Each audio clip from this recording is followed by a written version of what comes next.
ನನ್ನ ತಾಯಿ ನನ್ನ ಕಾಲೇಜಿನ ಸಂಪೂರ್ಣ ಹಣವನ್ನು ಕದ್ದಳು.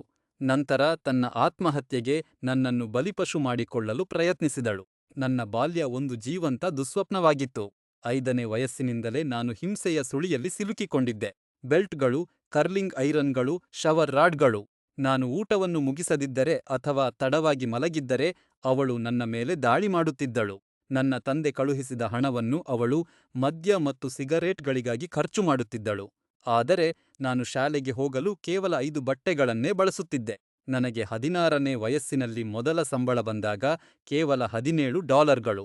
ಅವಳು ಅದನ್ನು ಕದ್ದು ನನ್ನನ್ನು ಮನೆಯಿಂದ ಹೊರಹಾಕಿದಳು. ಕೊನೆಗೆ ನನ್ನ ಪುಟ್ಟ ತಂಗಿಯನ್ನು ರಕ್ಷಿಸಲು ನಾನು ಮತ್ತೆ ಮನೆಗೆ ಬಂದೆ. ಆಗ ಪರಿಸ್ಥಿತಿ ಇನ್ನೂ ಮೋಸವಾಯಿತು.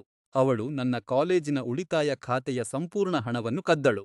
ನಂತರ ನಾನು ಅವಳ ಪ್ರಿಯಕರನೊಂದಿಗೆ ಸಂಬಂಧ ಹೊಂದಿದ್ದೇನೆ ಎಂದು ನನ್ನ ಮೇಲೆ ಸುಳ್ಳು ಆರೋಪ ಮಾಡಿದಳು. ಅವಳ ವಿಚಿತ್ರ ವರ್ತನೆಯಿಂದ ಬೇಸತ್ತು ನಾನು ಕೊನೆಗೆ ಪೊಲೀಸರಿಗೆ ಕರೆ ಮಾಡಿದೆ. ಅವಳನ್ನು 1 ದಿನ ಬಂಧಿಸಲಾಯಿತು.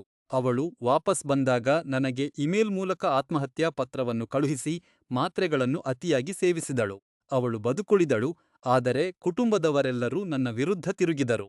ಈಗ ನಾನು ನನ್ನ 17 ವರ್ಷದ ತಂಗಿಯನ್ನು ಒಬ್ಬನೇ ಬೆಳೆಸುತ್ತಿದ್ದೇನೆ.